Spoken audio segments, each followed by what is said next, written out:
అందరికీ నమస్కారం. రాష్ట్రంలో మళ్ళీ ఎన్నికలు, జగన్ పక్కా ఘన విజయం. ఈ విషయాలను తెలుసుకునే ముందు వీడియో మీరు కంప్లీట్గా చూడండి. అప్పుడు మీకు కంప్లీట్ ఇన్ఫర్మేషన్ ఏంటో అర్థమవుతుంది. అదేవిధంగా చాలామంది వీడియో చూస్తున్నారు కానీ సబ్స్క్రైబ్ చేసుకోవడం మాత్రం మర్చిపోతున్నారు.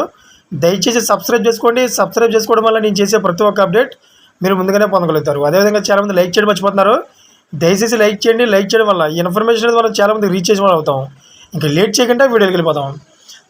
ఫ్రెండ్స్, వైసీపీ ఎంపీలు ఆ పార్టీకి మోపిదేవి వెంకటరమణ, బి మస్తానరావులు రాజీనామా చేసిన విషయం తెలిసిందే. అయితే పార్లమెంట్లో రాజ్యసభ చైర్మన్ జగదీప్ ధనఖడ్కు రాజీనామా పత్రాలను సమర్పించగా ఆయన వీరి రాజీనామాలను ఆమోదించారు.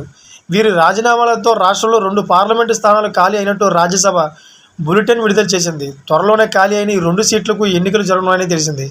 ఈ మేరకు రాజ్యసభ సెక్రటరీ జనరల్ ప్రకటన విడుదల చేశారు. ఈ 2 స్థానాలు ఎన్డీఏకే దక్కే అవకాశం ఉన్నట్లు తెలుస్తోంది. అది అంతా కూడా తప్పని చెప్పేసి వైసీపీ అయితే వాదిస్తోంది. అయితే వైసీపీ ఘన విజయం సాధిస్తుందని చెప్పేసి అయితే చాలా ప్రచారాలు జరుగుతున్నాయి. అదేవిధంగా వైసీపీకి రాజీనామా చేసిన 2 నేతలు టీడీపీలో చేరే అవకాశాలు ఉన్నట్లు తెలుస్తోంది. ఈ విషయంలో మోపిదేవి ఇప్పటికే క్లారిటీ ఇవ్వగా బేద మస్తానరావు తన నిర్ణయాన్ని వెల్లడించాల్సి ఉంది. అయితే మస్తానరావు గత 2 ఏళ్లుగా వైసీపీ తరపున రాజ్యసభ సభ్యుడిగా ఉండి కొన్ని వ్యక్తిగత కారణాలతో పార్టీకి రాజీనామా చేసినట్లు తెలిపారు. ఇకపోతే మోపిదేవి టీడీపీలో చేరుకున్నట్లు అదేవిధంగా వెల్లడించారు. రాజ్యసభ సీటుపై తనకి ఆసక్తి లేకపోవడంతో ఆయనకు ఎమ్మెల్సీగా అవకాశం కల్పించే ఛాన్స్ ఉంది. దీంతోపాటు మోపిదేవికి మంత్రి పదవి కూడా ఇచ్చే అవకాశాలు ఉన్నాయని రాజకీయ వర్గాల్లో చర్చ నడుస్తోంది.